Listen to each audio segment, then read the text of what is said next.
अस्सलाम वालेकुम दोस्तों, ज़रा ठहरिए, सांस लीजिए और दिल से सुनिए। क्या आपने कभी महसूस किया है कि जब आप नमाज में खड़े होते हैं तो आप अकेले नहीं होते। वह लम्हा जब आप अल्हम्दुलिल्लाह कहते हैं, असल में वह लम्हा जब ज़मीन आसमान से बात करती है। यह सूरह फातिहा है।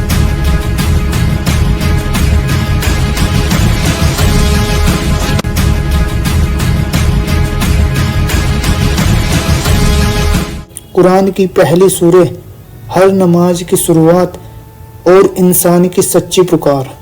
सूरह अल फातिहा कुरान की पहली सूरह है, लेकिन नाजिल होने वाली पहली सूरह नहीं। यह सूरह नाजिल हुई मक्का की उस जमीन पर जहां जुर्म आम था, जहां ताकतवर कमजोर को कुचल रहा था, जहां दिल सख्त हो चुके थे और अल्लाह से रिश्ता लगभग टूट चुका था। ऐसे माहौल में अल्लाह ने एक सूरह उतारी, न तलवार, न सजा, न धमकी, बल्कि एक दुआ। जब पहली वही आई तो आवाज आई, इकरा, पढ़ो। लेकिन इंसान को पढ़ना तो सिखाया गया, अब बात करना भी सिखाना था, और तभी नाजिल हुई सूरह अल फातिहा। अल्लाह का बंदे से पहला मुकम्मल बातचीत, एक ऐसी बातचीत जिसमें अल्लाह सुनता भी है और जवाब भी देता है। जब बंदा बोलता है तो सबसे पहले कहता है, अल्हम्दुलिल्लाहि रब्बिल आलमीन।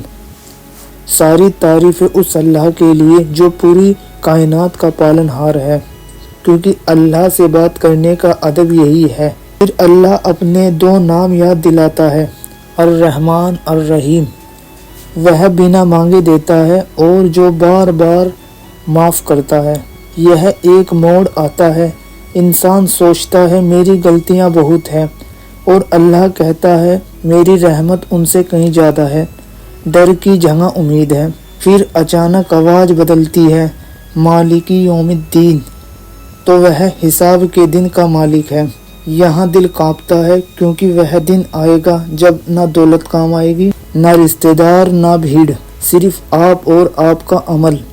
यह आयत डराने के लिए नहीं, जगाने के लिए है। अब बंदा खुद को पूरी तरह अल्लाह के हवाले करता है। इय्याका नअबुदु व इय्याका नस्तईन। हम सिर्फ तेरी इबादत करते हैं और सिर्फ तुझ ही से मदद मांगते हैं। यह आयत इंसान को इंसान की गुलामी से आज़ाद करती है। अब वह लम्हा आता है जहां इंसान कुछ भी मांग सकता है, लेकिन वह कहता है, इहदिनस सिरातल मुस्तकीम। हमें सीधा रास्ता दिखा, न दौलत, न ताकत, न हुकूमत, बस हिदायत। क्योंकि जिसे रास्ता मिल गया उसे सब कुछ मिल गया। सिरातल लज़ीना अनअमता अलैहिम गैरिल मग़ज़ूबी अलैहिम वलद्दालीन। उनका रास्ता जिन पर तूने इनाम किया, न उनका जिन पर गजब हुआ, और न उनका जो भटक गए। यह जिंदगी का सबसे बड़ा फैसला छुपा है, सही रास्ता या खुली गुमराही। आमीन।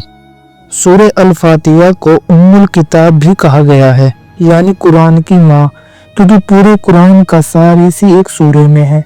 तौहीद, आखिरत, इबादत, दुआ, हिदायत और इंसाफ, सब कुछ यही है। और अल्लाह खुद कुरान में फरमाता है सूरह अल हिज्र में, यानी ए नबी, हमने आपको बार बार दोहराई जाने वाली 7 आयतें और महान कुरान अता किया। यह 7 आयतें सूरह अल फातिहा है। यही वजह है कि सूरह अल फातिहा हर रकात में पढ़ी जाती है, क्योंकि यह सिर्फ सूरह नहीं, यह हर नमाज में होने वाली अल्लाह और बंदे की बातचीत है। सूरह अल फातिहा सिर्फ पढ़ी नहीं जाती, जी जाती है। अगर यह सूरह समझ आ जाए तो नमाज बोझ नहीं रहती, जिंदगी बन जाती है। अगर आपको वीडियो अच्छी लगी है तो लाइक, कमेंट, शेयर करें, और नेक्स्ट वीडियो किस टॉपिक पर देखना चाहते हैं कमेंट में बताएं।